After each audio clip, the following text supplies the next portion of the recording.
Tela para vocês.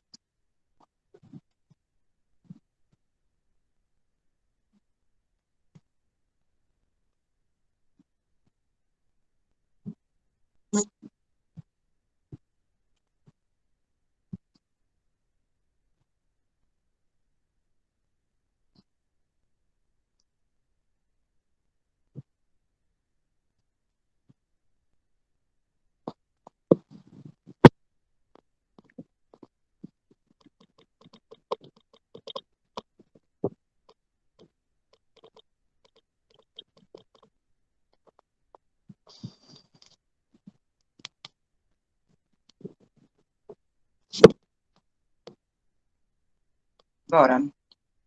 Juliana vai entrar. Bem, pessoal, isso aqui é um projeto de extensão que, devido à situação de pandemia, a universidade ela transformou o meu segundo estágio em projeto de extensão. Então, é o seguinte, a gente escolhe um tema e prepara a aula para poder aplicar sobre esse tema. E aí eu escolhi geologia, recursos minerais e recursos energéticos.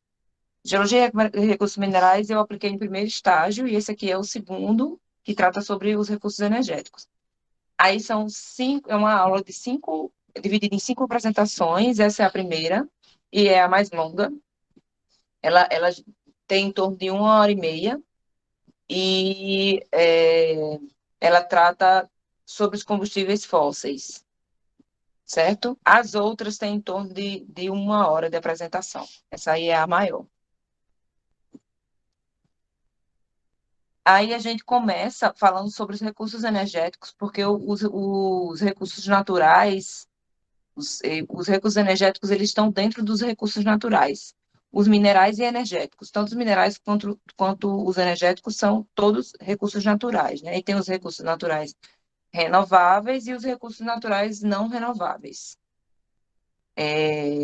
Vou apresentar também as fontes energéticas, o que são as fontes energéticas, o que são as fontes elétricas, as fontes limpas e sujas, primárias e secundárias. Depois, vamos ver o que é energia. Vamos tratar um pouquinho sobre o que foi a primeira revolução. Eu fiz um trocadilho aqui, indusnergética, que foi a primeira revolução industrial, que não deixa de ter sido uma revolução energética, porque se não fossem os recursos energéticos que a gente tinha na época, nós não teríamos tido uma revolução industrial. Então, sem o recurso energético que a gente tinha, não tinha rolado revolução nenhuma. Vamos ver as fontes térmicas de energia, como é que funciona, como funciona uma termoelétrica. A energia é produzida através do carvão mineral. Vou trazer um gráfico comparativo sobre o uso do carvão, o carvão mineral no Brasil e o uso do carvão mineral em relação às outras fontes térmicas de energia. E os pontos positivos e negativos do uso desse combustível para a produção de energia, tá? Depois vamos ver o petróleo. Aí vai ter um mapinha mostrando as nossas bacias produtoras de petróleo, tanto as marítimas quanto as terrestres. A produção de petróleo por estado no ano de 2000, infelizmente eu não consegui encontrar uma mais recente, de 2001, então eu tive que usar essa de 2000 mesmo, mas como é um intervalo de tempo pouco, um ano não é tanto, então não muda muita coisa. Se mudar é uma coisinha ínfima, besta, tá? As maneiras de extrair o petróleo e o refino, que é a parte de tratamento do petróleo, que a gente pega ele para transformar em gasolina, em querosene, em óleo combustível, enfim. A energia produzida através do óleo combustível, um gráfico comparativo com as outras fontes térmicas, né? Sempre que eu falar de uma fonte térmica de energia, eu vou trazer um gráfico comparativo para comparar com outras fontes de energia, para a gente ter uma ideia de quantitativo, certo? Pontos positivos e pontos negativos. E, por último, a gente vai ver a energia produzida através do uso do gás natural. Um diagrama esquemático das nossas usinas térmicas e os gasodutos que a gente tem no nosso país. Um gráfico comparativo. Aí eu quero falar um pouquinho sobre o gás de folhelho, pontos positivos e pontos negativos sobre o gás natural. Só um instantinho. Estão falando comigo aqui no WhatsApp. Tem alguém pedindo para entrar. Deixa eu ver aqui. Marília.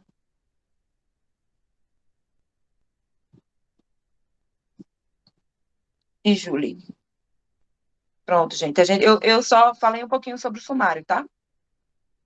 A gente vai iniciar mesmo agora a apresentação. Aqui o sumário, ó, que é todos os tópicos que a gente vai ver nessa aula, certo? Vamos lá, recursos energéticos. Um pouquinho lento para passar o slide. Eu vou deixar em tela expandida, tá? É melhor para vocês verem, né?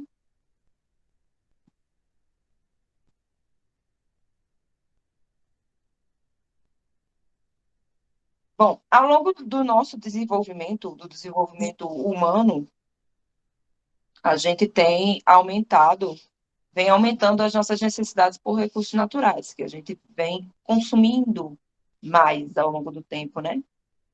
E os bens naturais, os recursos naturais, eles são bens renováveis e não renováveis, que intermitentemente são retirados da natureza e utilizados de formas nem sempre racionais, né?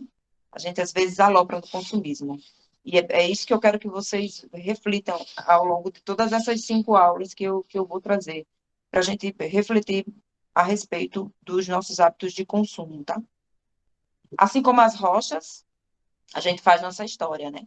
A nossa demanda por recursos aumenta com o passar do tempo, e aí, culturalmente, nós nos tornamos consumidores, acumuladores e também desperdiçadores, porque se a gente consome, a gente acumula, de toda forma, a gente vai desperdiçar, né? Ao longo dessa aula, a gente vai ver o motor da nossa evolução, que são os recursos energéticos, e a gente vai ver também quais deles foram utilizados no início da nossa trajetória em busca da atual suficiência energética, que não é bem uma suficiência energética, né? A gente ainda tem muita desigualdade, a sociedade é muito desigual, né? Então, enquanto a gente não buscar uma igualdade social, a distribuição de energia, ela sempre vai ser muito discrepante. A gente vai ver ao longo dessas aulas aí. Os recursos naturais, eles são todos os recursos que a natureza dispõe. Os minerais e a água, o solo, as rochas da terra, o sol, a vegetação, os fósseis, os animais. Deles a gente faz uso para suprir nossas necessidades, e eles são divididos em 2 tipos, que são os recursos naturais renováveis, e eles são sustentáveis, nos quais, em um curto intervalo de tempo, eles são repostos pela natureza. Então, a gente usa e em pouco tempo tem mais ali para suprir nossas necessidades, tá? São os renováveis. Eles renovados, então, novamente estão à disposição para o nosso uso. Aí, um exemplo, a gente tem a água, o calor do sol, da terra, o calor da terra, as forças das ondas, que são transformadas em energia, vegetação cultivada, etc. Aí, aqui nessa primeira figurinha, vocês veem a energia solar, os painéis solares e a energia eólica. Nessa segunda figura, eu terminei passando, é a energia geotérmica, que é a energia produzida pelo calor da terra. A energia do movimento das ondas aqui, que é a energia undielétrica, que a gente vai ver mais lá para frente. Essa foto aqui, ela foi feita em um experimento que fizeram lá em Fortaleza, na capital do Ceará. Uma usina de energia undielétrica. É só a caráter experimental, certo? Mas já é usado em alguns países que têm um potencial maior de usar essa fonte energética. Infelizmente, no Brasil, nosso potencial não é muito alto, não. A gente tem mais potencial para energia solar e energia eólica. E as agroflorestas, de onde a gente tira a biomassa. Os recursos energéticos vindos da biomassa, das agroflorestas, que no nosso caso no Brasil é proveniente mais do agronegócio. Tudo tem seu ponto positivo, né? O agronegócio ele vem da agricultura extensiva, da monocultura, que se dá em locais que não têm uma reforma agrária. E o nosso país nunca teve reforma agrária, então a monocultura ela é muito forte. É muita terra para pouca gente e muita gente sem terra. Então, quando você tem essa organização, a monocultura é muito alta, e aí tem o ponto positivo que tem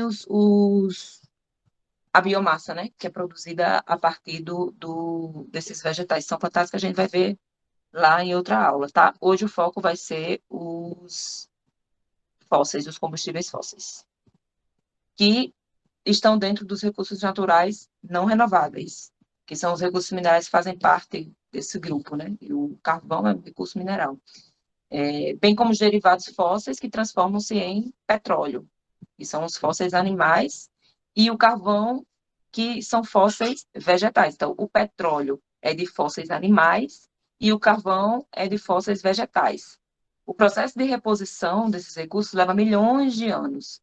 Por isso, a gente precisa ponderar nosso nível de consumo, pois quanto maior a necessidade, maior a exploração, a produção e, consequentemente, a escassez desses recursos e a deteriorização do planeta, que é o pior. Que a gente vê a mina de urânio da Indústria Nuclear Brasileira, a INB, fica no município de Caetité, na Bahia. O carvão mineral aí nessa foto do meio, e o petróleo, que é também chamado de ouro negro. Aí vamos ver aí as fontes energéticas e as fontes elétricas. Existe um diferencial que não vai ser difícil de vocês distinguirem. Por quê? As fontes elétricas, elas estão dentro das fontes energéticas. Elas fazem parte, as fontes elétricas, elas fazem parte da matriz energética, tá? Da matriz energética inclui toda a energia que é gerada das diversas formas, como o combustível veicular, o gás de cozinha, vocês podem ver nas fotinhas aqui, ó, a cana-de-açúcar, a solar, o gás natural, a energia nuclear, a lenha hidráulica. Então, ela é destinada, ela serve a matriz energética para a produção de eletricidade, para o aquecimento, para a cocção, que é o ato de cozinhar, e também para os automóveis.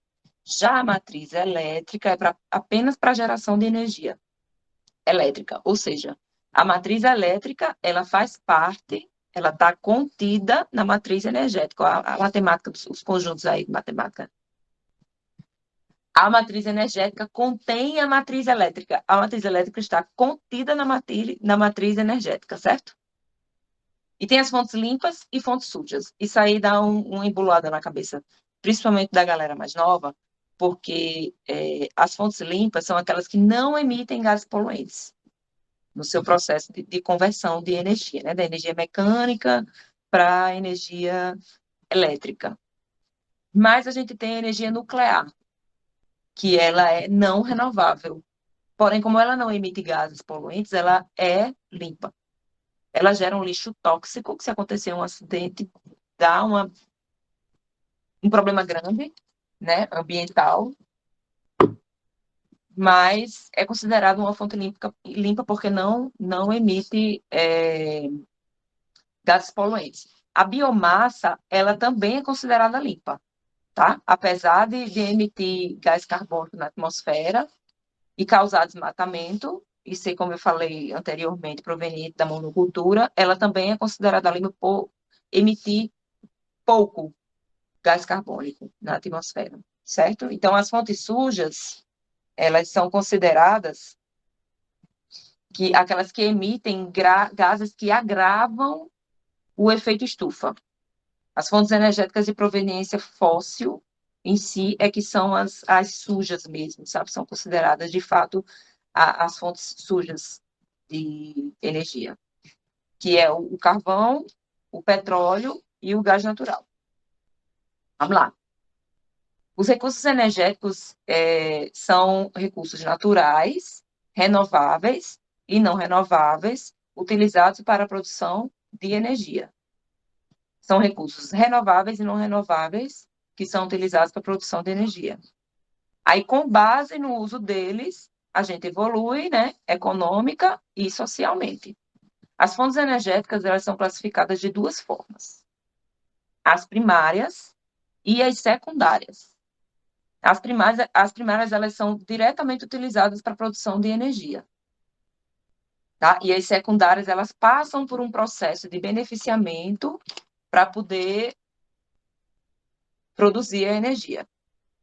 A diferença basicamente é essa. A primária, sempre que vocês forem ver em qualquer matéria que vocês forem estudar, e vocês veem, tem o consumidor primário, o consumidor secundário em biologia, alguém já deve ter visto, vocês já vão ver que o primário é o que primeiro você usa primeiro, entendeu? E o secundário ele passa por algum processo de transformação para poder depois ser utilizado, certo? Aí as fontes energéticas primárias, como exemplo, a gente tem o petróleo, o gás natural, o carvão mineral, a energia hidráulica e solar, a energia eólica, a energia geotérmica, a energia nuclear, a lixívia de celulose, que é uma espécie de combustível que ele é proveniente da celulose. Então, em indústrias que trabalham com a celulose, que a celulose ela é extraída do vegetal, tá? É a célula do vegetal. Então, indústrias que produzem energia a partir da celulose, ela usa essa lixívia de celulose, que é um óleo escuro que sai da celulose, tá? Aí tem a biomassa, a energia maremotriz e a ondomotriz. Então, esses são exemplos de fontes primárias, tá? Que não passam por transformação para poder ser usado, certo? Já as fontes energéticas secundárias são o óleo diesel. O óleo diesel, ele vem do petróleo, né? Então, ele passou pelo processo de beneficiamento lá, passou por um procedimento lá de separação, que o petróleo é aquecido. Eu vou mostrar para vocês mais na frente, certo? Como é que faz essa separação do petróleo quando ele é aquecido. Então, ele se transforma em diesel, em óleo combustível, em gasolina, em o gás liquefeito do petróleo, que é o GLP, o nafta petroquímico, o gás de xisto, todos esses, antes do gás de xisto, todos esses aqui, lá na petroquímica de Guamaré, aqui no Rio Grande do Norte, são produzidos esses elementos que vêm do petróleo, tá? O gás de xisto, ele é mais extraído na Argentina e nos Estados Unidos. Vou mostrar para vocês no final da aula o gás de xisto. Que não é de xisto, é gás de folheiro. A rocha que é tirada desse gás chama folheiro, certo? Aí tem também a eletricidade, o carvão vegetal, o etanol, o alcatrão, o coque do petróleo, biodiesel e biogás. Todos esses são exemplos de fontes secundárias de energia. Bem, e o que vem a ser a energia, né? A gente tem energia mecânica ou cinética, dá no mesmo, mecânica ou cinética, é a energia produzida pelo movimento. Isso aí vocês vão ver em física, viu? O movimento de um corpo. Aí, como a hidrelétrica, tá aqui a fotinha da hidrelétrica aqui, ó, essa primeira foto, como é a eólica, que funcionam através do movimento, né? Da fissão de minerais radioativos, aqui o urânio, ó, do calor gerado pela Terra, aqui uma fonte geotérmica, uma usina geotérmica, e pelo Sol, os painéis elétricos. Ó. Então, a energia ela é produzida a partir do movimento e do calor. Que o calor não deixa de ser movimento também, tá? Porque o calor, ele provém do movimento das partículas. As partículas se movimentam e aí geram calor, certo? E aí vai movimentando as turbinas que vocês vão ver lá na frente quando eu mostrar como funciona a termoelétrica, tá? Então, energia é movimento. De acordo com o dicionário clássico grego, energia significa o ato que expressa força, movimento. É a capacidade de gerar trabalho na forma de movimento, de calor, de luz e etc. Todas as maneiras de produzir eletricidade dependem da transformação da energia mecânica, do movimento, da energia química, como o urânio lá, que aí você pega o núcleozinho do urânio, uma pequena partícula do elemento químico urânio, e você quebra essa partícula. Isso, a gente chama esse processo de fissão nuclear. Você quebra o núcleo do urânio e aí gera uma energia, que é a partir da energia química, né? A energia térmica, a partir do calor, a atômica que eu citei, certo? Ou a solar, que é através do calor do sol. Tudo isso pode se transformar em energia elétrica. Então, eu gostaria que vocês pensassem um pouquinho, imaginando o que seria da gente sem a energia elétrica, né? A gente não teria condição de estar vendo essa aula, eu não teria condição de estar dando essa aula para vocês, nem de estar com um ventinho aqui, ia estar passando calor uma hora dessa. Sem eletricidade, a gente ia retroceder no tempo, né? A gente ia viver ainda no tempo das cavernas. Nos primórdios, a gente conheceu a energia através da descoberta do fogo. E antigamente a gente produzia energia limpa com tração animal. Aqui tem, vocês veem essas rodas que são como catracas, que são ligadas umas às outras. Aí o boi ele vem andando aqui. Vocês já devem ter visto isso em livro de história. O boi ele vai fazendo esse movimento circular aqui e vai moendo a cana, certo? E aqui também um antigo moinho, que é muito até a ideia do moinho era muito parecida com a desses moinhos mais recentes das usinas eólicas, os aerogeradores, a gente chama de aerogeradores, certo?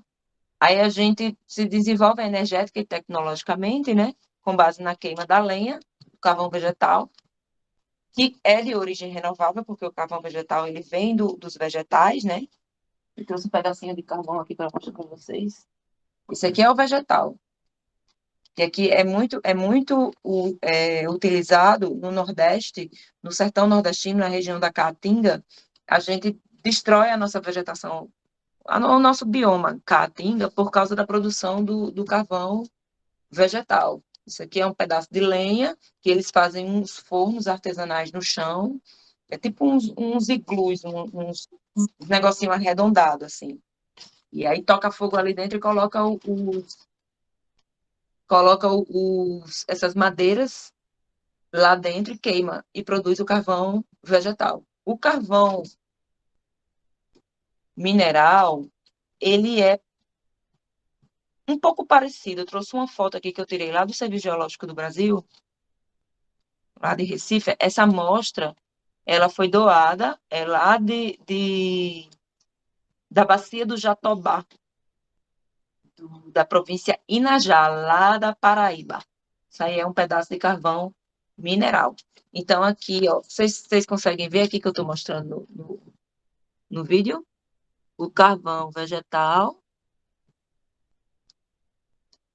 e o carvão mineral aí na fotinha, em cima na apresentação.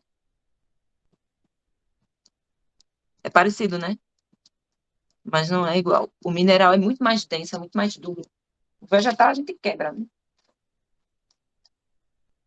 E o mineral é mais funcional, ele rende muito mais do que o vegetal. Tudo bem aí, galera? Se vocês quiserem comentar alguma coisa, tiver algum questionamento, vão falando aqui, tá? Pra gente fazer uma aula interativa. Fala aí, Cida. Eu queria saber se é possível queimar esse carvão mineral, igual a gente faz para usar na churrasqueira. Sim, sim. Você, pronto, Na, na termoelétrica.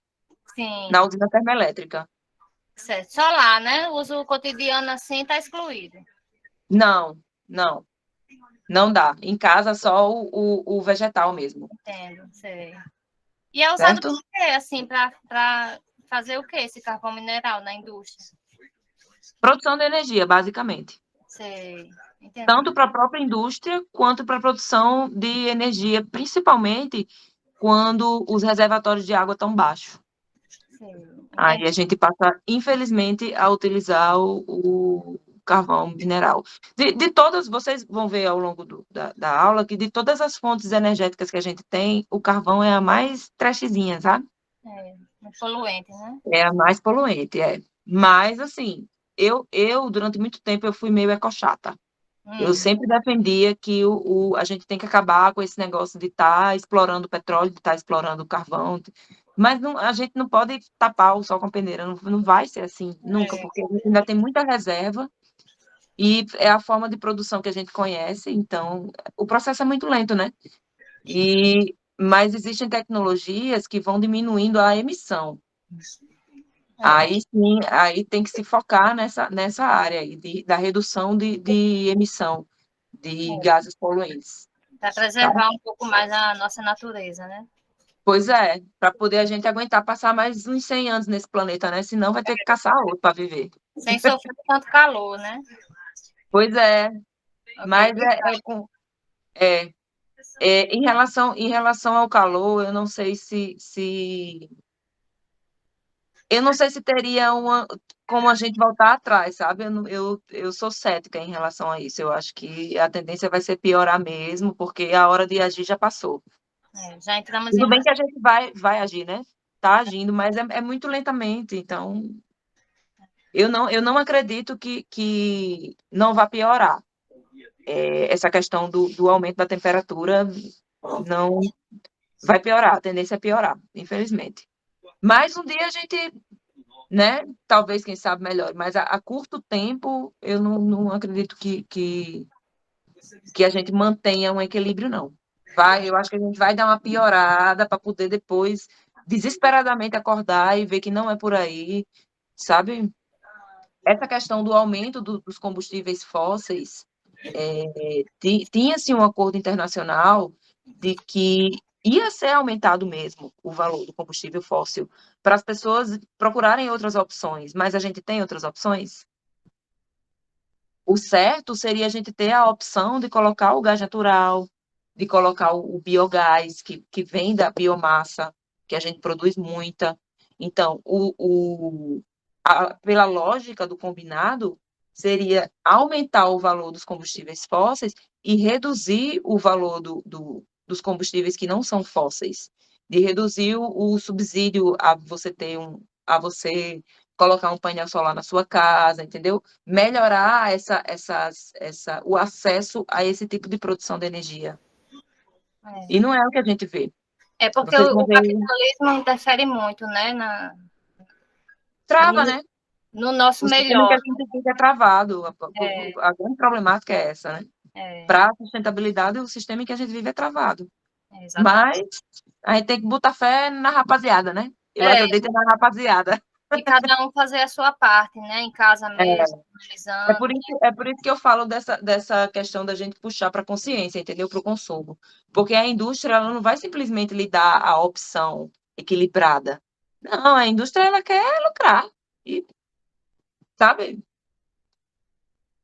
cada um se vire, né? Mas a gente é que tem que criar essa consciência, entendeu?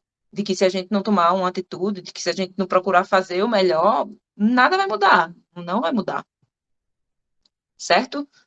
Eu costumo dizer que às vezes eu acho que a gente vai precisar chegar a ter o combustível custando R$ 30 para poder a classe média se tocar que ela precisa de transporte público, que transporte público é um serviço básico que qualquer lugar tem que ter disponível. A gente tem que ter um transporte público de qualidade, porque a gente paga imposto alto, a passagem não é barata. Então, se a gente tem um transporte público de qualidade, a gente não precisa ter carro, entendeu? Não precisa estar se estressando em trânsito, enfim. Vamos lá, continuando. Aqui, nessa terceira imagem, vocês estão vendo? Deixa eu expandir a tela. Nessa terceira imagem aqui, essa imagem preta e branca aqui, feiozinha, ela é a foto da primeira termoelétrica no nosso país. Deixa eu voltar. Lá em Campos dos Goytacazes, no Rio de Janeiro. Ela foi inaugurada em 1883. Certo? Vamos lá. Aí eu trago a primeira revolução energética, né? Que foi a primeira revolução industrial, que se não fosse o carvão mineral, ela não teria acontecido. Ela ocorreu lá na Inglaterra, por volta de 1760. 1760 é século XVIII. Eu não sei se vocês já viram em história isso, mas é uma coisa que eu aprendi e achei bem legal. O século XX, a gente está no século XXI, né? A gente está em 2021. Você pega o 20, que é o número da frente, e soma com 1. Dá o século XXI. Aqui, o 17, esses dois números que estão na frente, você soma com 1. 17 mais 1, século XVIII. Certo? Deixa eu dar um exemplo para vocês. 1990. Você pega o 19 e soma com 1, século XX. Massa, né? É um esqueminha que eu aprendi com o meu professor de História do Ensino Médio que eu achei interessantíssimo, porque eu achava complicado esse negócio de relacionar o ano ao século. Eu também aprendi, mas sempre com nó na cabeça. Dessa maneira é muito mais fácil. É só somar com 1. Bota 1, né? Aí dá o século. Bem, aí a Revolução Industrial nos trouxe a produção energética de proveniência térmica, as fontes térmicas de energia, a partir da queima do carvão. Homens, mulheres e crianças trabalhavam na mineração, era assim, a gente ainda existia aquele lance do trabalho escravo, né? Então era bem escravo mesmo. Crianças trabalhavam em jornadas exaustivas, mulheres também. Mas aí, como tudo tem seu lado positivo, foi daí que surgiu a luta sindical. E era forte, que a gente tem, graças a Deus, a gente tem até hoje, né? Então, esse combustível ele movia navios, movia trens e aquecia os lares e alavancou a indústria têxtil inglesa. Aqui vocês veem a foto aqui dos trabalhadores. Cadê o mouse? Aqui. Os trabalhadores numa mina de carvão na cidade de Pensford, Somerset, no Reino Unido, em 1960. Aqui vocês veem uma locomotiva a vapor essa foto do meio, na estação de Stockholm, em Estocolmo, Suécia, em 1922. A quantidade de fumaça que esse bicho soltava. E o Titanic, né? Que tem umas informações interessantes sobre o Titanic. Ele tinha 29 caldeiras com 159 fornos. E ele consumia 660 toneladas de carvão por dia. E se movia a 42 quilômetros por hora. Ele, nessa viagem inaugural, ele foi da Inglaterra para Nova York e aí afundou no meio do caminho, né? Foi construído em 1909. Aí a mão com uns pedacinhos de carvão mineral, você vê que ele tem uma espécie de brilho, né? E algo que me parece esse carvão é de alta qualidade, que o carvão, quanto mais denso tiver esse brilho meio metalizado, melhor a qualidade dele, porque ele tem mais carbono. Vou mostrar para vocês no gráficozinho lá na frente. A utilização do carvão mineral para a produção de energia, ela contribuiu para o processo de industrialização mundial.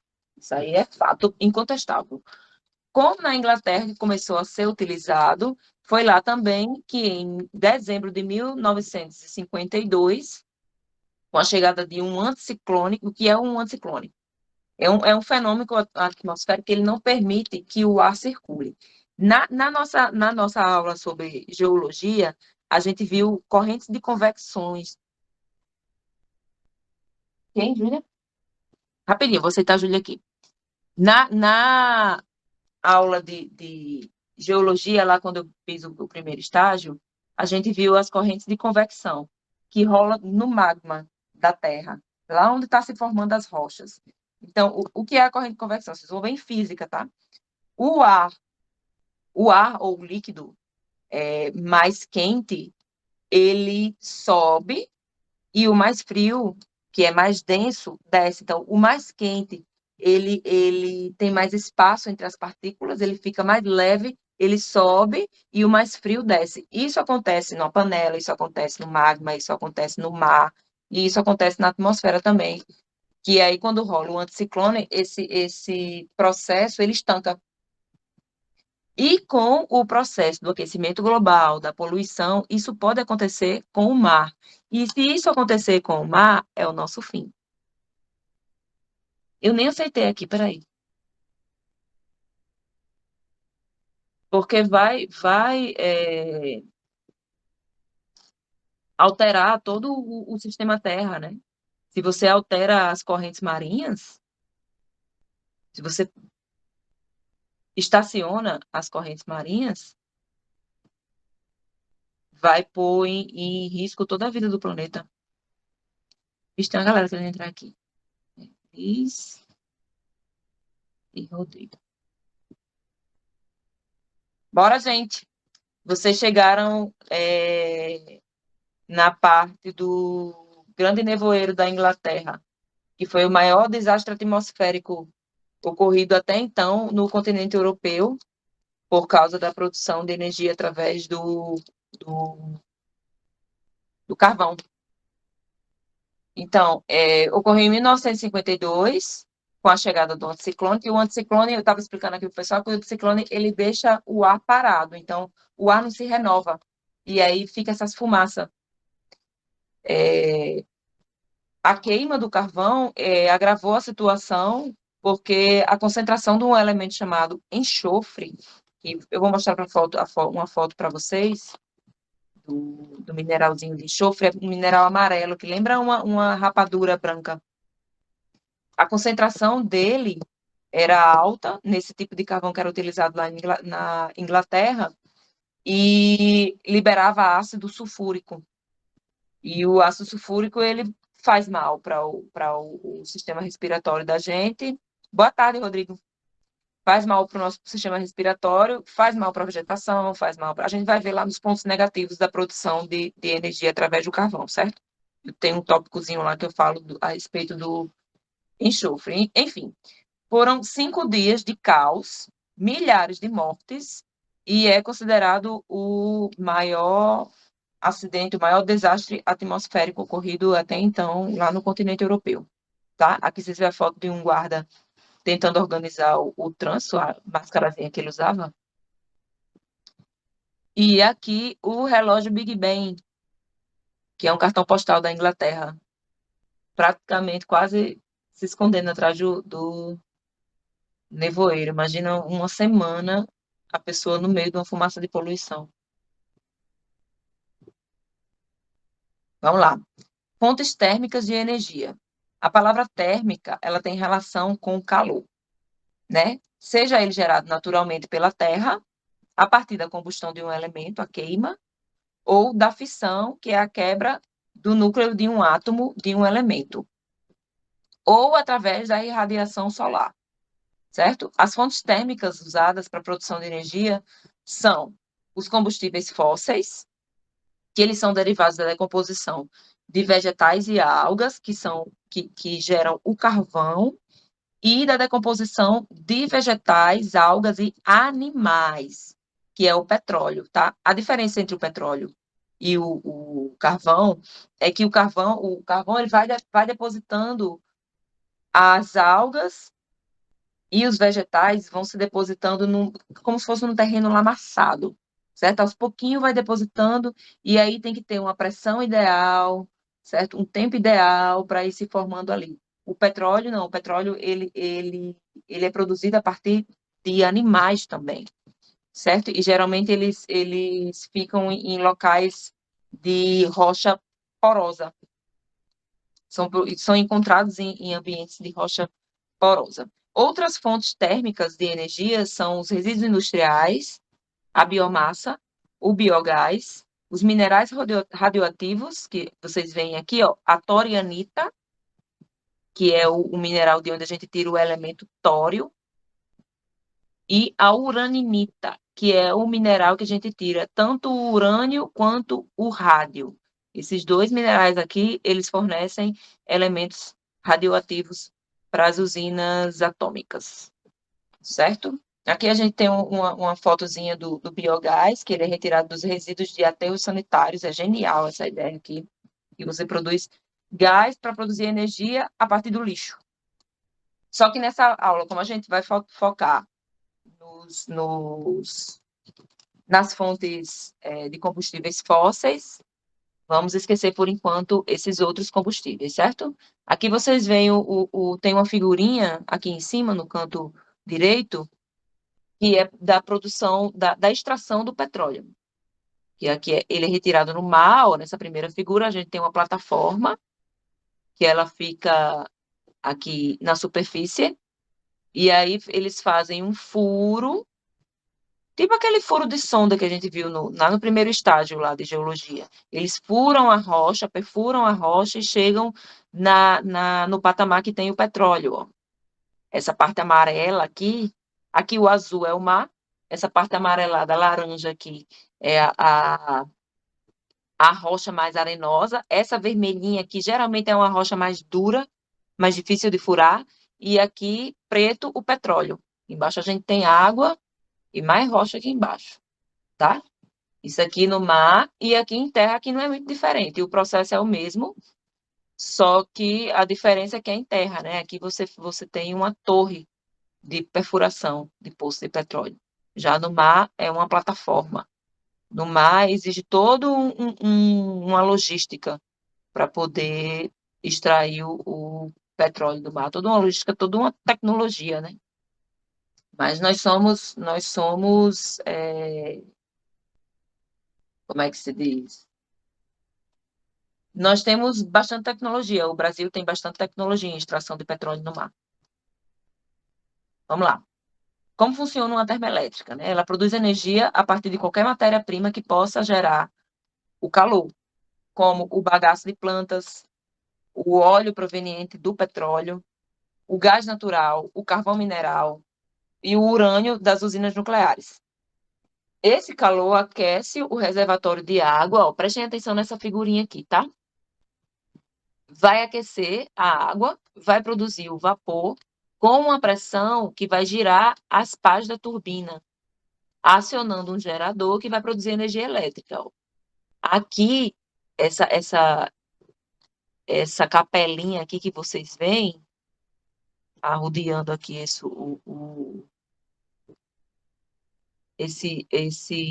essa estrutura de contenção, ela vai produzir o pressurizador.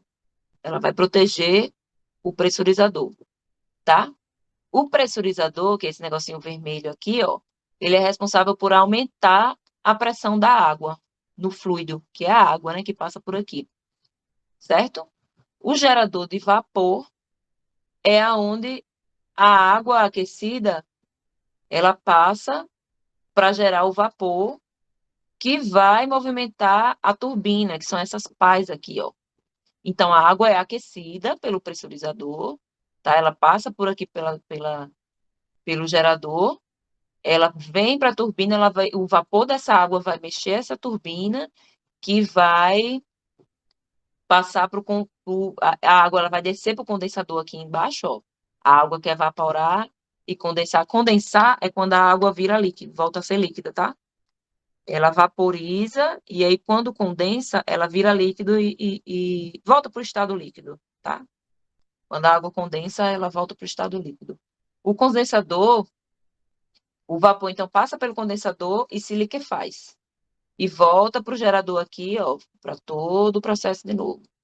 A turbina ela vai movimentar e vai fazer com que o gerador se movimente, produzindo a energia elétrica. O gerador ele é responsável por converter a energia mecânica em energia elétrica. Vou citar uma pessoa aqui rapidinho.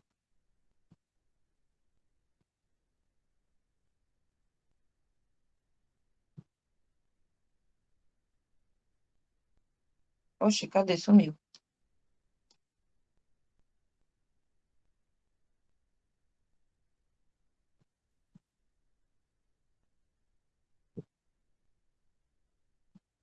É, é porque eu vou aceitar uma pessoa aqui. Agora, cadê? Sumiu, não tá aparecendo.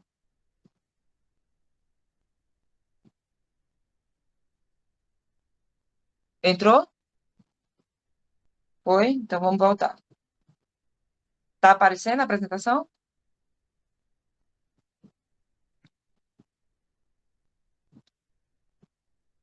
Certo. Gente, essa parte é meio chatinha, eu admito.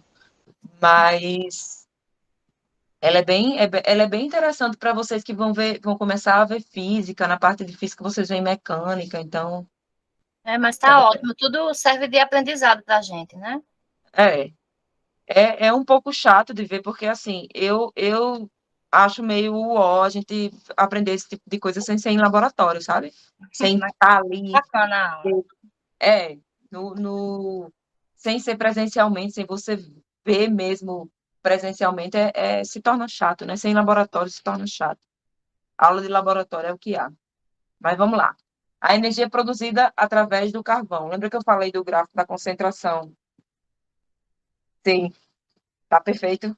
Da concentração do elemento carbono. E quanto mais carbono tiver no carvão, melhor a qualidade dele, certo? Bem, as rochas sedimentares utilizadas como combustível, o carvão é originado de restos de vegetais, e só a nível de curiosidade, tá? Vocês não vão precisar fazer isso, por exemplo, numa prova de Enem ou numa prova da escola, não, mas se quiser fazer numa redação, colocar alguma coisa, já é um pontinho a mais, né? O carvão original de restos de vegetais é conhecido como carvão úmico, e o de algas é conhecido como carvão sapropélico. Eles são depositados em águas rasas e protegidos da ação do oxigênio. Tá? Muito semelhante a regiões pantanosas. Tá? Eles sofrem a decomposição com a pressão e o calor à medida que vai se depositando. É muito semelhante, é o processo de deposição da rocha sedimentar. Ela passa por esse mesmo processo. Tá? Ele é acompanhado por um aprofundamento do solo ao longo de muitos anos, de milhares de anos. Porém, não tantos anos para que não surjam minerais silicosos. E pois esses minerais eles aumentam o teor de cinza do carvão e aí a qualidade dele diminui, certo? Os elementos silicosos eles produzem minerais a sílica é um elemento que se produz o vidro. Ele é A sílica, ela está presente nesses minerais silicosos, certo? O carvão é classificado de acordo com a quantidade de carbono que ele tem, e quanto maior a quantidade, melhor a qualidade do carvão para o uso nas termoelétricas, certo? Aí a gente tem a turfa, que é esse marronzinho aqui, ó, que tem de 55% a 60% de carbono, o lignito, que tem de 67% a 78% de carbono, o carvão betuminoso, que é essa hulha, que ele varia de 80% a 90% de carbono, e o top das galáxias, que é o antracito, que tem 96% de carbono. Ele é o ideal para a produção energética nas termoelétricas. Você vê que ele chega, brilha, né? Parece um vidro. Lá na região sul do nosso país, a gente tem o carvão úmico, o turfa, o lignito e o hulha, sendo que 89% está presente no estado do Rio Grande do Sul, 10% no estado de Santa Catarina e 0,2% no estado do Paraná. Então, o Rio Grande do Sul ele detém o maior potencial de concentração de carvão do nosso país. É tanto que lá se produz muito.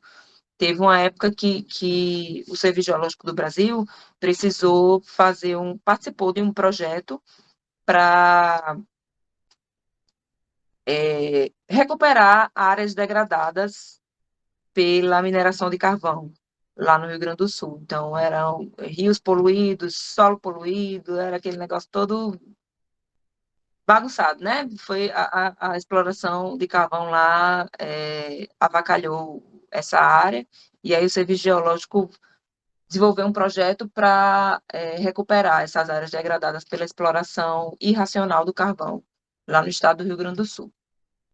Ainda temos grandes reservas mundiais, portanto, a produção energética a partir da queima de carvão mineral tende a buscar novas tecnologias, né, porque senão a gente não se mantém, de sequestro de carbono. O carbono que é emitido, a gente desenvolve novas tecnologias para pegarem esse carbono, para não deixar que esse carbono vá para a natureza, vá para a atmosfera, assim como os outros elementos químicos, né?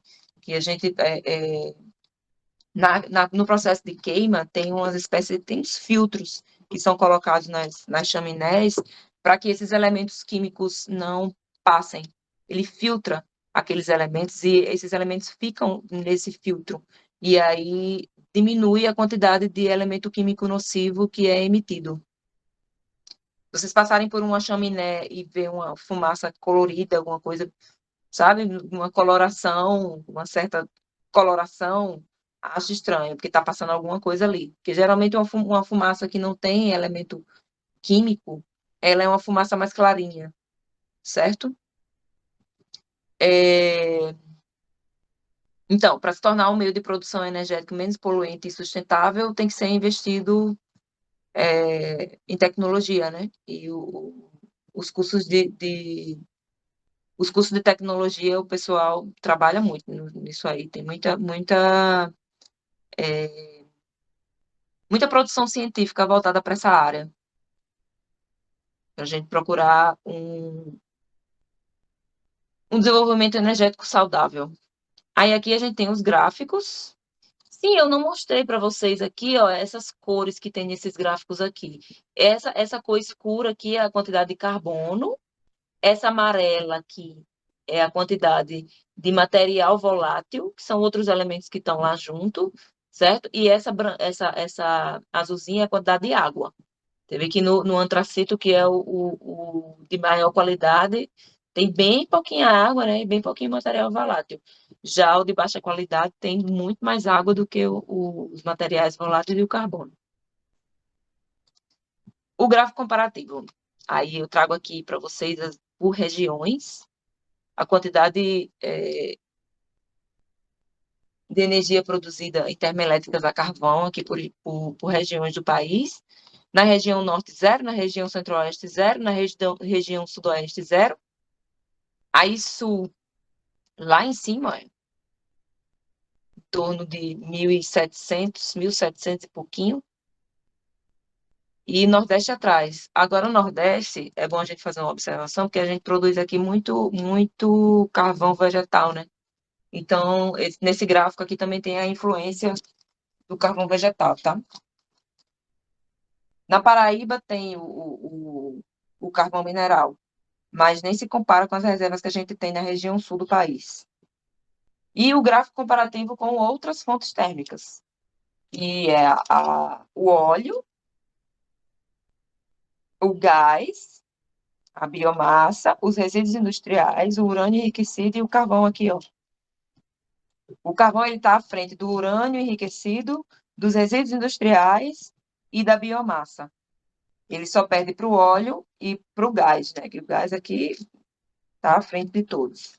Estes dados esse gráfico eu gerei a partir de dados que foram retirados da ONS, que é a Operadora Nacional de Sistema Elétrico. E aí esse site da ONS é bem interessante, que ele dá dados de produção de várias fontes de energia no país, as fontes mais usuais, né? Essas fontes mais alternativas, ele não expressa bem, porque como é um geralzão, né, um apanhado geral do país, geralmente você vê mais a energia gerada a partir do carvão, do óleo, do gás, a hidrelétrica, energia eólica e energia solar. Aí vamos para os pontos positivos e negativos. Pontos positivos, rapidinho a gente termina, que é a elevada eficiência energética, a produtividade é boa da produção de energia através do carvão. No planeta, a gente ainda tem muitas fontes de carvão, a gente tem fonte suficiente para 130 anos de produção energética, então ainda tem muito carvão para ser utilizado. E hoje são desenvolvidos estudos para a redução de emissão dos poluentes, como eu estava falando antes, né? Na queima do carvão. E, inclusive, aqui no Brasil, a nossa produção científica é incrível. Apesar dos baixos investimentos em educação, nós temos grandes cientistas, nós temos o nosso aparato científico é muito bom. Nossos cientistas produzem muito. E os pontos negativos? A extração do carvão, tanto em mina a céu aberto quanto em mina subterrânea, produz rejeitos contaminantes que contaminam o lençol freático e alteram a composição do lençol freático, a composição da água, né? Que no lençol freático está a água, né?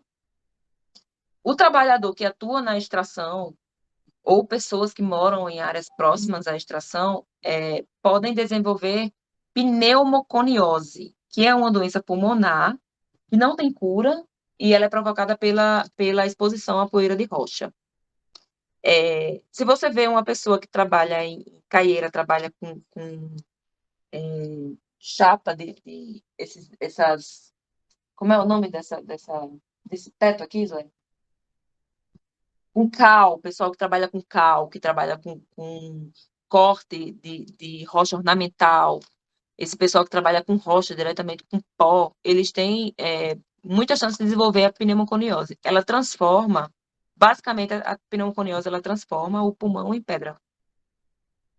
E é um processo irreversível. O futuro é transformar o pulmão em pedra mesmo. Não tem volta depois que você pega essa doença. Nem sempre a termoelétrica fica próxima da mina onde é extraído o carvão. E aí ela vai gerar um custo com o transporte do carvão, né, para a indústria onde vai ser produzida a energia. A queima do carvão emite gases tóxicos. Então, vamos à lista dos gases tóxicos que a queima do carvão produz. O monóxido de carbono, que é o um carbono, aí vamos para a química, tá? Monóxido de carbono, um carbono, causa problemas respiratórios. O dióxido de carbono, 2 carbonos, é o principal responsável pela aceleração do efeito estufa. E o metano produzido na extração, na estocagem e na queima do carvão também é responsável pela aceleração do efeito estufa, certo? O enxofre, né, já é o quarto elemento, né? Tem o monóxido, o dióxido, o monóxido de carbono, o dióxido de carbono, o metano e o enxofre. O enxofre, quando é queimado, ele se transforma em dióxido de enxofre, que é esse SO2 aqui, ó. Enxofre, S e O, oxigênio, tá? Dióxido de enxofre, 2 oxigênios e um enxofre. De 2, dióxido, 2 oxigênios. E o enxofre, SO2, 2 oxigênios e um enxofre, certo? A aulinha de química aí. Ele se junta, o enxofre se junta ao oxigênio da atmosfera e vai se transformar em trióxido, vai sequestrar. O dióxido de enxofre, são 2 oxigênios, e o enxofre vai se juntar com mais um oxigênio que está na atmosfera, quando ele sobe lá para a atmosfera para poluir a nossa atmosfera. Então, se junta com um oxigênio que tem na atmosfera e se transforma em trióxido de enxofre. O enxofre e 3 oxigênios. Ao se ligar com a água da chuva, H2O, ele se transforma em ácido sulfúrico. E aí vai dar origem à chuva ácida, que causa necrose nos vegetais. A necrose é quando, por exemplo, você tem uma ferida na sua pele, se você não cuida, essa ferida vai aumentando. Aí ela aumenta, aumenta, aumenta, aumenta e vai piorando a situação. Isso se chama necrose, certo? Causa essa necrose nos vegetais, causa morte de alguns animais, como peixes e anfíbios, e causa corrosão de construções. E o aumento da incidência de casos de asma, que é aquele problema pulmonar que muitas pessoas têm, né? A queima do carvão produz também óxido de nitrogênio, que ao entrar em contato com a atmosfera, vai se transformar em dióxido de nitrogênio. Aí, ao se ligar com a água da chuva, com H2O, ele vai se transformar em ácido nítrico. Então, acontece o mesmo processo que acontece com o enxofre, acontece com o nitrogênio, tá? E aí vai transformar em ácido nítrico, que também provoca a chuva ácida.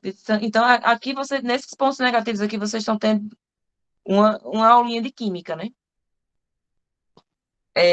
Segundo a EPA, que é a Agência de Proteção Ambiental dos Estados Unidos, as termoelétricas a carvão são a maior fonte antropogênica de emissão do mercúrio, que já é outro elemento. Ao atingir a atmosfera, ele é incorporado ao ciclo da água. Você vê que todos esses são incorporados ao ciclo da água, né? E ele intoxica os cursos de água e podem levar até à morte. E a concentração do mercúrio, ela sendo alta, ela pode provocar problemas sérios de saúde, como câncer, por exemplo, tá? Vamos lá para o petróleo. A rocha onde o petróleo fica armazenado, ela é uma rocha de origem sedimentar. A gente viu que tem 3 tipos de rocha, né? A rocha ígnea ou metamórfica, ou magmática, que diga, desculpa, ígnea ou magmática, a metamórfica, que sofreu metamorfismo, sofreu metamorfose, e a sedimentar, que é de sedimento, que vai sedimentando, a gente chama de rocha sedimentar. É nela que estão os fósseis e que são soterrados pela sedimentação da areia, e aí com o aumento da temperatura e da pressão e a falta de oxigênio, são atacados por bactérias que fazem a decomposição, transformando esses fósseis em petróleo. A região onde encontramos o petróleo, as regiões onde encontramos o petróleo, elas são chamadas de bacias sedimentares. E os geólogos, geofísicos e engenheiros de minas fazem o estudo da bacia sedimentar para saber qual o melhor local para furar o poço. Tá vendo esses tracinhos aqui, ó, de cima para baixo, são furos que a gente faz para poder chegar no petróleo e extrair ele, tá? Tanto o petróleo quanto o gás. O gás pode ser encontrado na rocha reservatório, próximo do petróleo. Ó, essa clarinha aqui é a rocha reservatório, tá? Essa cor mais clara, esse amarelo mais claro. Ou podem ser separados do petróleo no processo de refino. Eu vou mostrar para vocês o processo de refino, que a gente transforma o petróleo em vários elementos que são utilizados pela indústria. Nessa aula, a gente vai aprender também a respeito do óleo combustível e do gás natural, utilizados na produção de energia nas usinas térmicas. Então, aqui você vê a rocha geradora, que é a rocha que vai gerar o óleo e o gás, a rocha reservatório, que é onde ele fica reservado, e aqui em cima, esse azulzinho aqui, é a rocha selante, que geralmente é uma rocha, ou uma rocha ígnea ou uma rocha metamórfica, que é mais dura, mais coesa do que a rocha sedimentar, que é onde fica o petróleo, tá? Aqui é um reservatório típico de petróleo e gás. Aqui em cima você vê, ó, tem a rocha porosa, aí tem água. Abaixo da água, uma camada de rocha impermeável, que ela sela o gás e o petróleo que está abaixo. Ó. Impermeável não vai passar água, nem gás, nem óleo, né? Ela sela, é uma rocha selante, tá? E aqui embaixo também uma outra rocha impermeável. Então, o petróleo e o gás, ele fica confinado aqui dentro. E aí a gente tem que vir fazer o furo com todo o equipamento lá para poder fazer a extração, tanto do gás quanto do petróleo.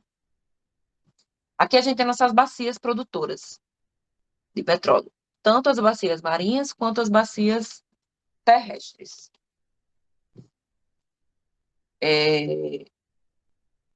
A gente tem aqui a bacia Potiguar, que é onde a gente está aqui, ó, Rio Grande do Norte. Mas a nossa maior produção está aqui, ó, entre o Espírito Santo e a região de Santa Catarina. 78% está concentrada na região. Vocês estão acompanhando aqui o mousezinho, né? 78% da produção de petróleo do nosso país está concentrada nessa região aqui do Rio de Janeiro. É aqui nessa região que está o pré-sal. Vocês já ouviram falar no pré-sal, né? Que é um reservatório imenso de petróleo que a gente tem.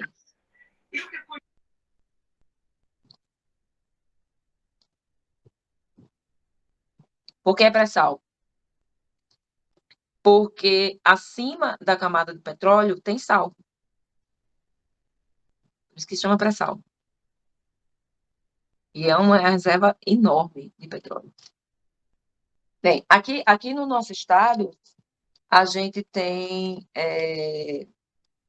as seguintes termoelétricas. A gente tem a termoelétrica de Bahia Formosa, de Estivas, em Areis, a termoelétrica Jesus Soares, no município de Alto do Rodrigues, também conhecida como Termoaçu, que eu acho que é a mais famosa aqui no nosso estado.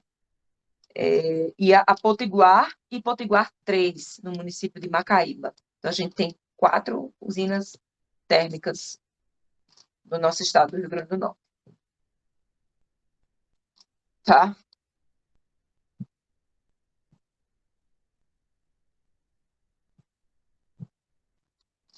Vamos em frente. Aqui são as formas de extração do petróleo. Aqui vocês veem o cavalo de pau, mais conhecido como cavalinho. Quem andar pelo interior do estado vai ver esses bichinhos aí, naquela região ali quando a gente vai para Macau, ali na região esqueci o nome da cidade.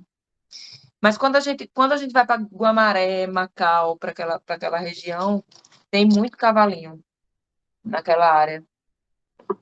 É um equipamento utilizado para extrair o petróleo do subsolo. Aí a gente chama de onshore, que é em terra. Offshore, a gente denomina quando é extraído, extração do mar. Isso é usado também para as usinas eólicas, tá? Eólicas onshore, em terra, e offshore, no mar. Aqui, nessa beiradinha aqui, onde tá, você está vendo aqui o cavalinho parece um martelo, né? Aí essa parte amarela com preta que tem aqui, ele tem um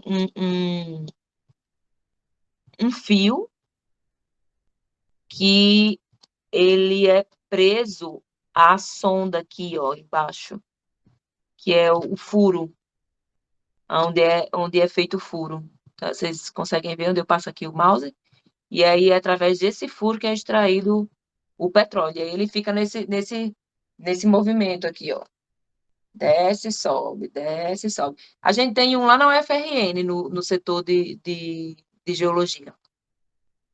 Aí aqui eles fazem uma muretazinha, que é para se acontecer algum vazamento, o óleo não extravasar para fora, né? Não acontecer um acidente ambiental. E aí o óleo que extravasar, ele vai para umas calhas que tem aqui, que são construídas antes de fazer a instalação e a extração do óleo. Tá? E aqui no mar, a gente tem a plataforma fixa, que ela é fixada no fundo do oceano. Tem a plataforma autoelevatória, que não chega a ser parecida, né? Mas ela tem essa estrutura no fundo do oceano também. A plataforma semi-subversiva, que ela fica boiando. E o navio sonda, que é o menor de todos. Todos eles têm um espacinho para pousar helicópteros. A gente chega nessas plataformas através de navio, de barco e por helicóptero também. E aqui tem o processo de separação, o processo de beneficiamento do petróleo, o refino do petróleo. Ele pode passar por 3 tipos de tratamento, que é a destilação, a conversão ou o tratamento. Os derivados do petróleo utilizados em termoelétricas são o óleo combustível e o gás combustível. E eles são obtidos através do processo de destilação, onde o petróleo é aquecido em alta temperatura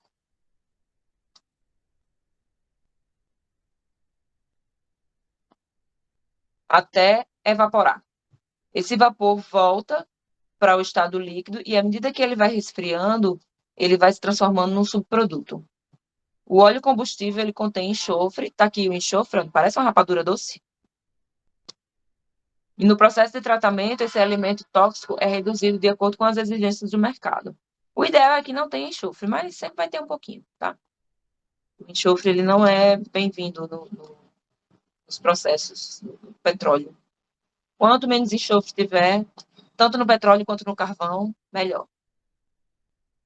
Bem, aí aqui, ó, a maior temperatura acima dos 400 graus Celsius, a gente vai produzir a parafina e o asfalto, esse asfalto que a gente passa na estrada.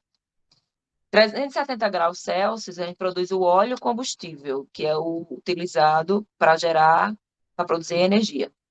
A 300 graus Celsius, a gente produz o diesel. A 200 graus Celsius, o querosene. E a 150, a gasolina, o ouro líquido, né? E depois vem o gás liquefeito de petróleo e o gás combustível, certo? H2S, o gás combustível, que é o sulfeto de hidrogênio. H2S, sulfeto de hidrogênio. Vamos nessa. Energia produzida através do óleo combustível. O petróleo extraído, ele é enviado para as refinarias e é transformado em óleo combustível. Secundário, né? Fonte de energia secundária. Da refinaria, o óleo é transportado para a termoelétrica. Ele é classificado de acordo com a variação da viscosidade e da concentração do elemento enxofre.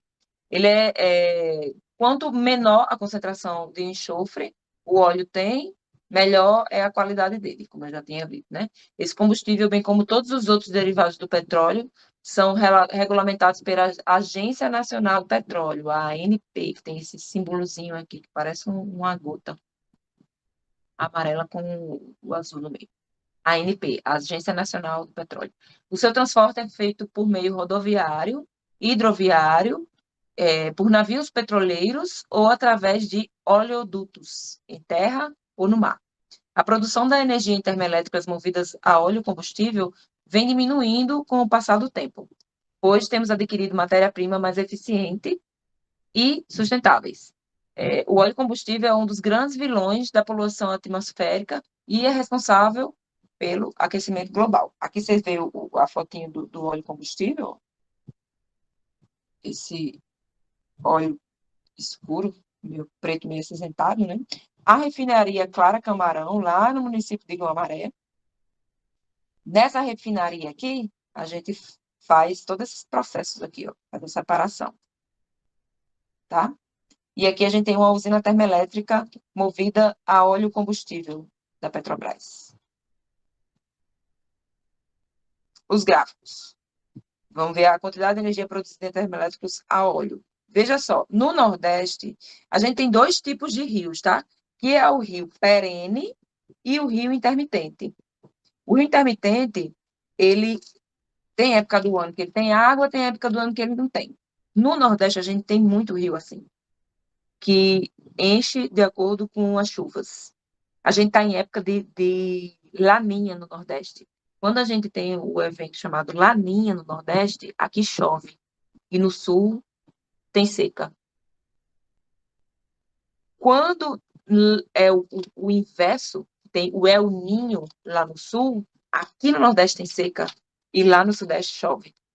Então, os rios aqui do Nordeste, eles secam com muita facilidade.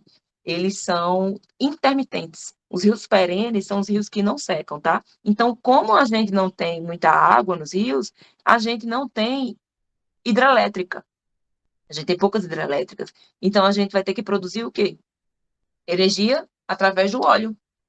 Por isso que nesse gráfico o Nordeste lidera. Atrás do Centro-Oeste, do Norte, do Sul e o Sudeste lá embaixo, ó. E os gráficos comparativos com outras fontes térmicas. O óleo aqui, ó, só perde para o gás, né? Das fontes térmicas de energia produzida em termoelétricas, o gás é quem puxa o bonde. Aí os pontos positivos e negativos. A gente ainda tem grandes reservas de petróleo, assim como o carvão, temos grandes reservas. A ciência tem evoluído na busca para amenizar as emissões de gases prejudiciais ao meio ambiente, através do redimensionamento do maquinário e melhoramento do maquinário, né? E o sequestro de carbono, então, são os mesmos pontos do carvão, né? São os pontos do petróleo. E os pontos negativos? Por ser obtido através do refino do petróleo, o óleo se torna uma matéria-prima cara, onerosa e não renovável. Não se renova. É uma fonte não renovável. Precisa ser transportado da refinaria para a termoelétrica. Então, isso gera um custo e gera também um risco, que o transporte, quando não dá certo, termina acontecendo acidentes sérios, né? E precisa ter um espaço em locais adequados para o seu armazenamento, com controle para que os riscos de acidentes sejam minimizados, né? O vazamento pode causar graves danos ambientais, como a destruição de ecossistemas. O contato com o óleo pode causar diversos tipos de câncer e anemia grave. O seu beneficiamento emite ruídos e gases como o monóxido de carbono, o óxido de nitrogênio e o enxofre, que vão contribuir com a aceleração do efeito estufa e o aquecimento global. A fauna marinha banhada por óleo, no maior crime ambiental por derramamento de óleo do Brasil, ocorrido em agosto de 2019. São fotos desse evento, certo? Aqui vocês veem. A baleia encontrada na Bahia, uma tartaruga encontrada lá no Ceará, no litoral do Ceará, uma ave lá em Alagoas e o óleo que atingiu os manguezais. O Estado brasileiro não efetuou a contenção do óleo, que atingiu mais de 3.000 quilômetros do litoral, sendo a região Nordeste a mais atingida. É um crime, que a mídia insiste em chamar de tragédia, mas é um crime, que foi ocorrido em agosto de 2019, pouco esclarecido, concluído com a notícia de que o responsável era um navio petroleiro com bandeira grega, denominado Burbulina. O Estado brasileiro não efetuou a contenção do óleo, que atingiu mais de 3.000 quilômetros do litoral, incluindo áreas de proteção da vida marinha, como Abrolhos, lá na Bahia, que o Abrolhos é conhecido como o berço dos cetáceos, o berço das baleias, elas vão lá para reproduzir. E Fernando Noronha, todo mundo já sabe que é, né? Que é uma ilha minimamente preservada, lá no estado de Pernambuco. Essa foto desse menino aqui, ele se chama Everton Miguel, tem 13 anos. A mãe dele tem um quiosque lá na praia de Itapuama, no litoral sul de Pernambuco. Isso é provável que ele tenha desenvolvido algumas alergias. Esse contato com o óleo na pele e você respirar o óleo não é legal. Essa galera sofreu sérios riscos. Teve que ser feito vaquinha para poder o pessoal comprar equipamento de proteção individual, máscara química, essas. Ninguém está usando a roupa adequada aqui, mas tem uma roupa branca, que é tipo uma roupa de plástico que você usa, e bota de plástico também. Essa roupa parece um saco, sabe? Mas é caríssima. Eu andei pesquisando o preço de uma roupa dessa, era na faixa dos 200 a 300 reais uma roupa dessa, fora a bota, que tem que ser aquela bota de plástico que açougueiro usa. Enfim, ao todo foram mais de 5.300 toneladas de resíduo de óleo, atingiram 1.009 localidades, 1.009 localidades, de 130 municípios e 11 estados, atingindo do Maranhão até o Rio de Janeiro, em uma extensão de 3.600 quilômetros do litoral. Há indícios de que chegou até o Pará, lá na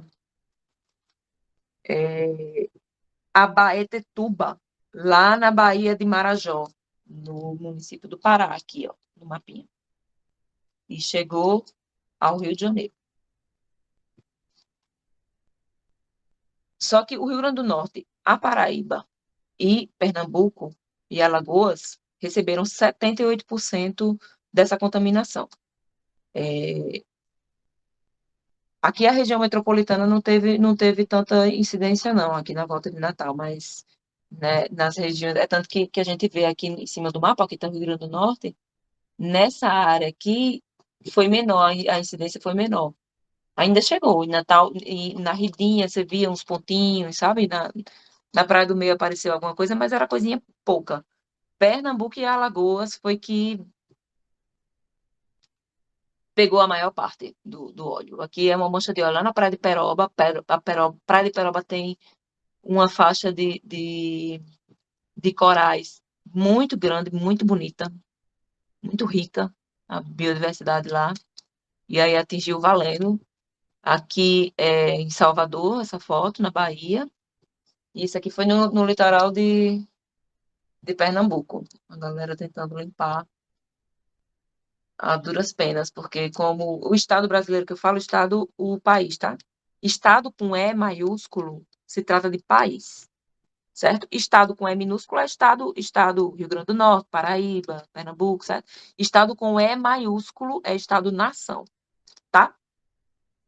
Então, o Estado desdenhou o ocorrido e deixou o povo, né, se virar.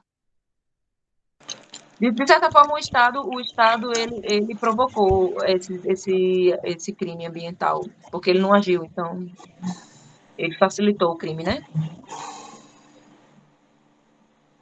Alguém quer falar alguma coisa?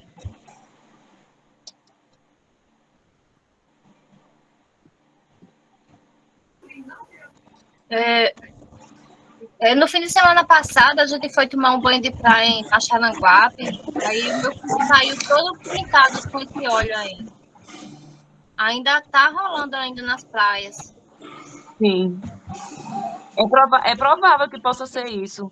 Agora sim, É porque tem, foi em 2018, esse vazamento aí. foi em 2019. Ou existe resquício ainda desse mesmo óleo aí, ou Pode então ser, ainda está voltando, não é? pode ser. E também pode ser dos barcos de Barra de Macharanguape, porque Barra de Sim, Macharanguape tem o rio, né? a gente tá E eles são meio. Assim, eles limpam os cascos do barco, né? Eles usam óleo diesel eles usam óleo diesel nos barcos. pode ser. Então, às vezes pode ser a limpeza deles e tudo, mas de vez em quando tem mesmo uns.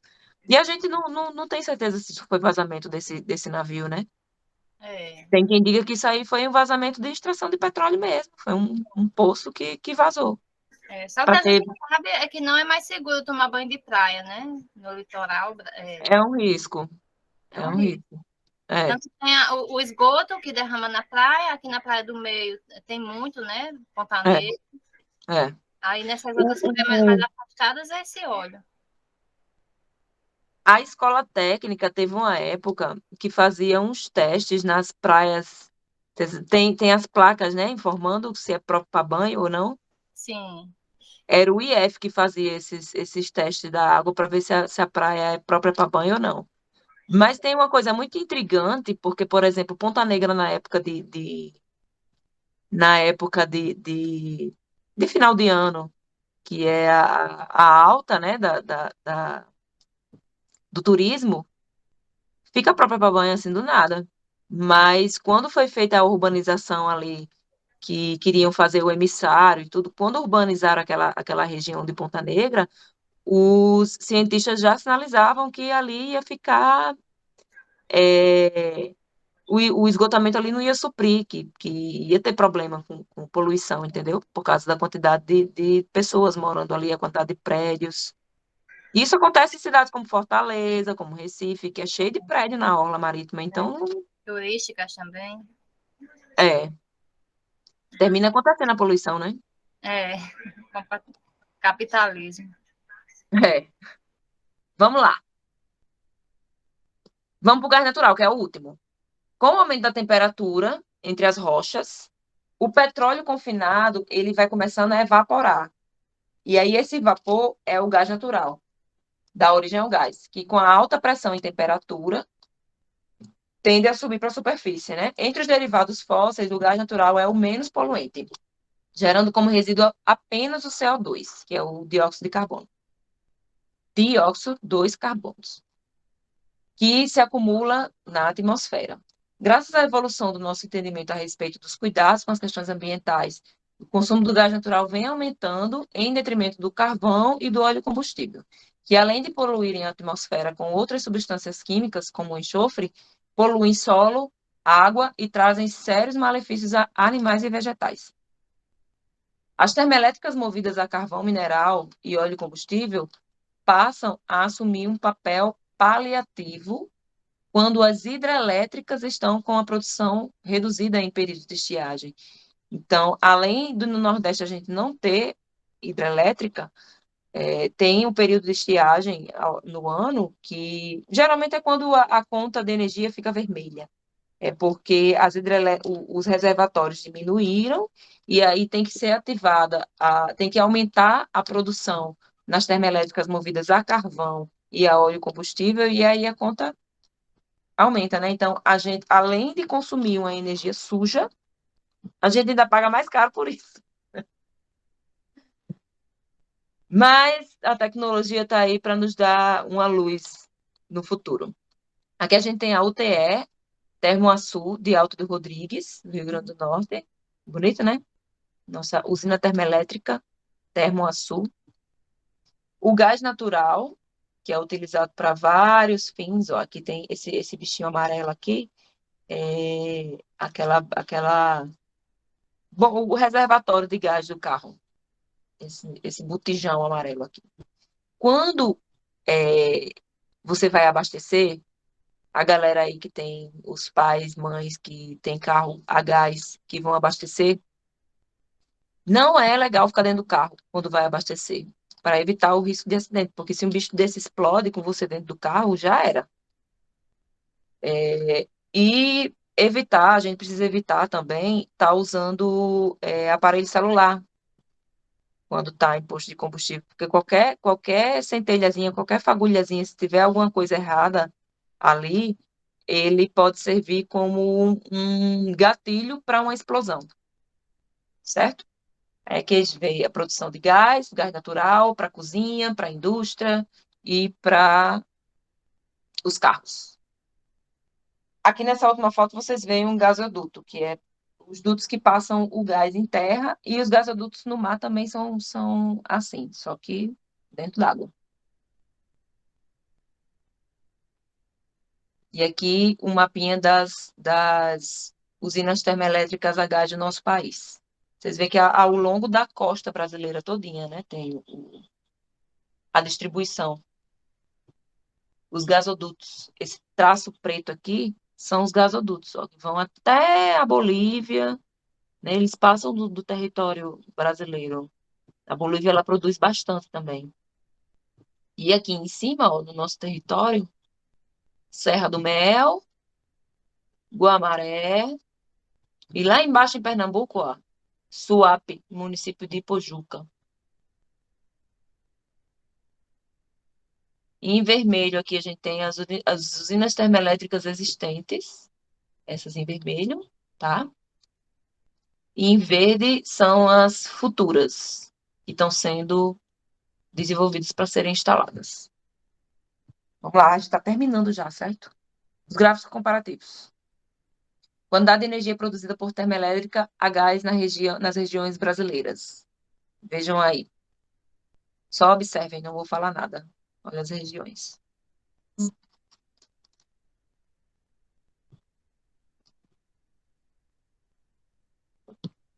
A região que mais produz gás, região sudeste, seguida da região nordeste, depois a região norte, centro-oeste e sul.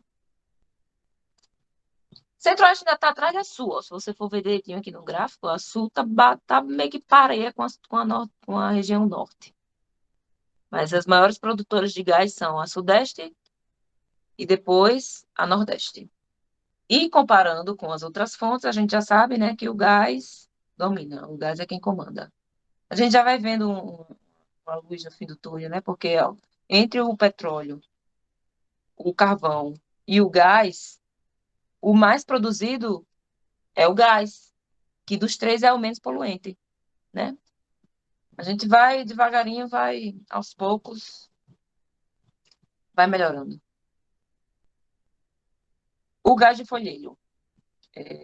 É uma coisa que a gente precisa prestar muita atenção, porque se um dia é, nossa região, nosso território, algum lugar próximo, quiserem explorar, a gente tem que estar muito atento, porque é um tipo de recurso energético muito perigoso para o meio ambiente e para a gente. Ele é encontrado no folheiro, as rochas denominadas folheiro, são rochas sedimentares, que são acamadadas, você vê que tem as camadas, né? São formadas por argila e matéria orgânica, de marés e rios e lagos. Elas, com o passar dos séculos, vão produzindo esse gás de folheiro. A exploração do gás de folheiro, que é erroneamente chamado de xisto, que o pessoal conhece também por gás de xisto, o xisto é uma rocha parecida com folheiro, mas esse gás é encontrado no folheiro, na rocha denominada folheiro. Então, o certo é chamar de gás de folheiro. Ele é uma alternativa para o aumento da produção energética. Porém, não é muito difundido pelo fato de oferecer muitos riscos ambientais. A sua extração é feita através de uma técnica chamada de fraturamento hidráulico. Fraturamento hidráulico. Desenho na figurinha aqui, ó. A rocha é perfurada até a região onde o gás está, e em seguida é injetada uma mistura de água, areia e cerca de 60 substâncias químicas. O intuito é liberar o gás da rocha. Eles colocam essa substância e essa substância faz com que o gás suba. Esse método de exploração, ele se torna arriscado porque essa mistura química e o gás extraído podem contaminar o lençol freático. O que é o lençol freático? É o reservatório de água, tá? E, consequentemente, vai destruir as fontes hídricas, né? As fontes de água. Além de gerar abalos sísmicos, à medida que as camadas internas do subsolo vão se acomodando. Porque se você retira o gás daqui, coloca esse líquido, ele vai se misturar com a água, você vai mexer nessa estrutura aqui. E a rocha folheiro é uma rocha muito friável. Lembra da palavra friável que eu falei na aula de geologia? Que ela se deteriora com muita facilidade. Então, ela vai se acomodando, e à medida que vai se acomodando, se tiver construção ali por perto, vai provocar abalo sísmico e vai comprometer as estruturas das casas e prédios que tiverem ali por perto. A China, os Estados Unidos e a Argentina são os principais países em reserva dessa fonte de energia. O Brasil ele está em 10º lugar. Nós somos exemplos de sustentabilidade, então eu acho que é pouco provável a gente fazer esse tipo de exploração, né? Graças às nossas leis e a incentivos de responsabilidade ambiental que vêm sendo desenvolvidas desde a década de 70, certo? Nós somos um país que é exemplo de produção energética sustentável, apesar de termos muitas hidrelétricas, né? Como a gente viu lá no início da aula, a hidrelétrica não deixa de ser uma fonte limpa, porque ela não emite gases que vão acelerar o efeito estufa. Lá, quando a gente for ver termoelétrica, a gente vê que ela emite gases, sim, tá? Mas, por enquanto, fica a informação de que nós somos um exemplo de produção de energia limpa. A exploração do gás de xisto é muito arriscada e ambientalmente nada interessante, certo? Aqui, essa última foto aqui, vocês veem a água contaminada, né? O cara liga a torneira e aí ele acende um isqueiro na água e aí taca fogo em tudo. Tem um documentário que fala sobre empresas que vão atrás do pessoal nos Estados Unidos para convencer o pessoal a liberar a terra para ser explorado o gás de xisto, né?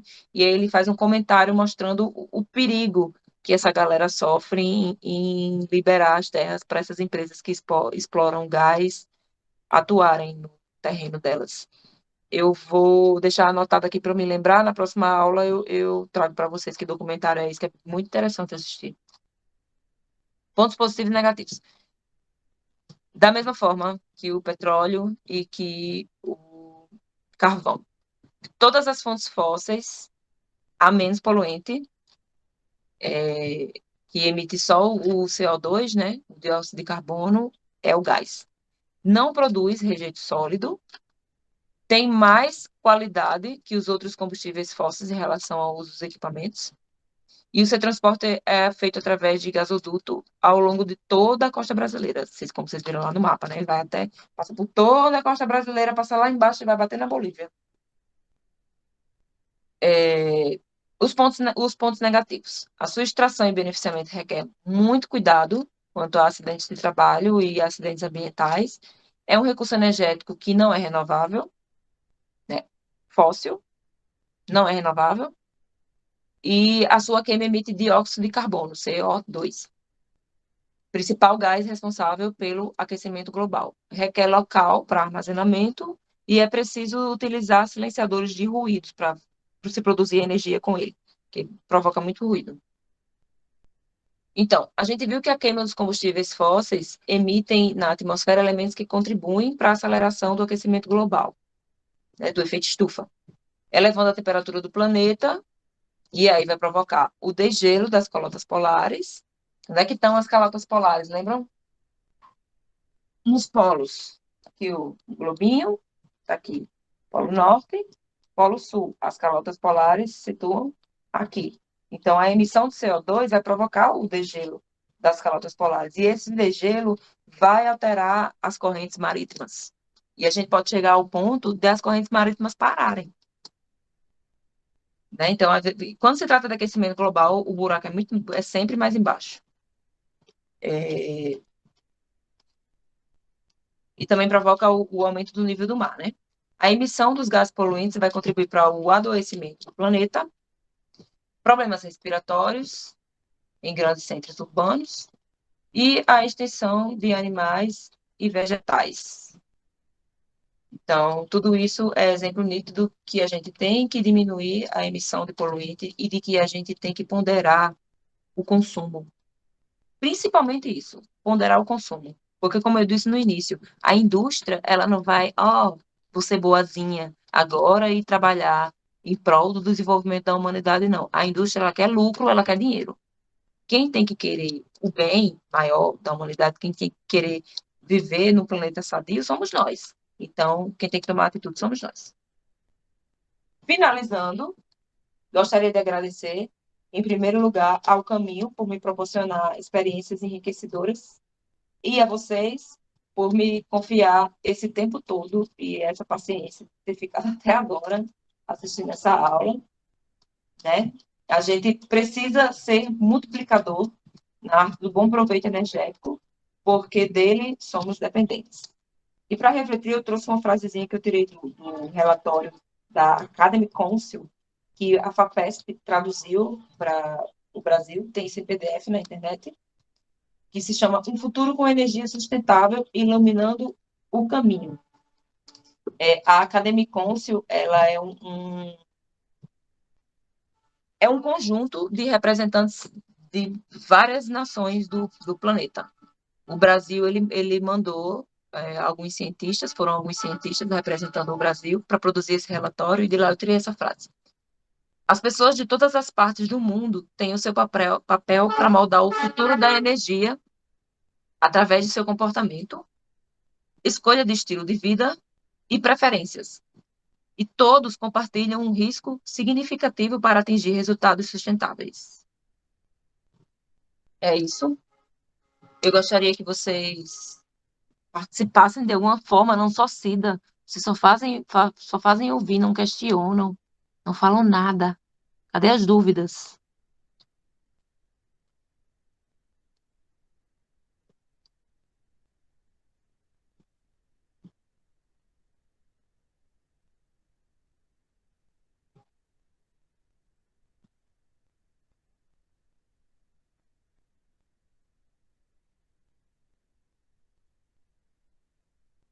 Ninguém tem dúvidas, não tem ninguém na sala mais.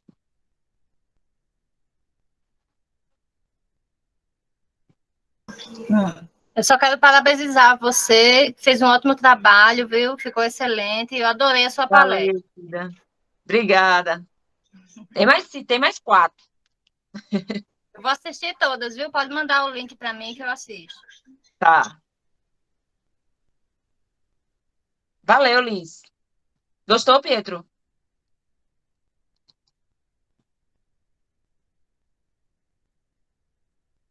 Que bom. Parabéns, parabéns, Valeu. professora. Aula Obrigada. excelente. Muito obrigado. Vamos ver as outras, né? Eu fico com receio de ser um pouco cansativo, porque é muito tempo, né? É demorada e fica meio. Na aula de geologia, eu tinha as rochas, tinha mais coisa para mostrar, foi mais dinâmico, foi um pouco menos cansativo, mas essa de fato foi um pouco menos cansativa, mas as outras vão ser mais rápidas. Essa que foi mais demorada mesmo. Nada, Carol. Eu gostaria de pedir um favor para quem quer participar da próxima aula. Teve exemplos que, se eu tivesse visto antes, poderia ter botado em prova de que.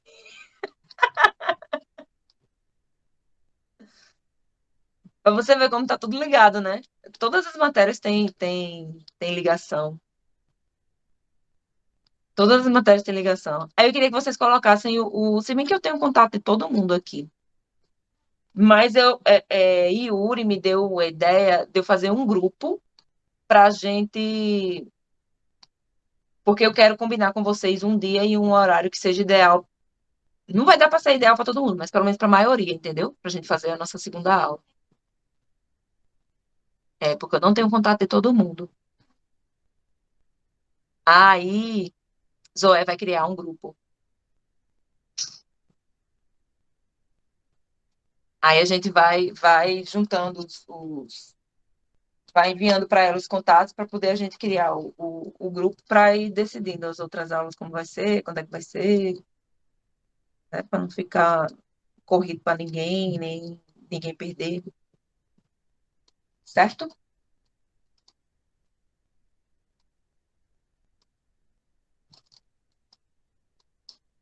Tá, então a gente vai criar o grupo e aí lá a gente decide quando vai ser o nosso próximo encontro, certo? E o próximo encontro a gente vai falar, vai terminar as termoelétricas, que ainda continua, ainda está faltando uma termoelétrica, ainda está faltando várias termoelétricas, a evolução das termoelétricas, porque aí foi o início, né? Os combustíveis fósseis é o início da produção termoelétrica. Ainda tem os combustíveis é, sustentáveis, digamos assim, produção de energia termoelétrica sustentável. E a termonuclear, né? E aí a segunda aula a gente vai ver esses combustíveis térmicos mais sustentáveis, certo? Vitória, pode dar o pause na aula. Já foi muito tempo.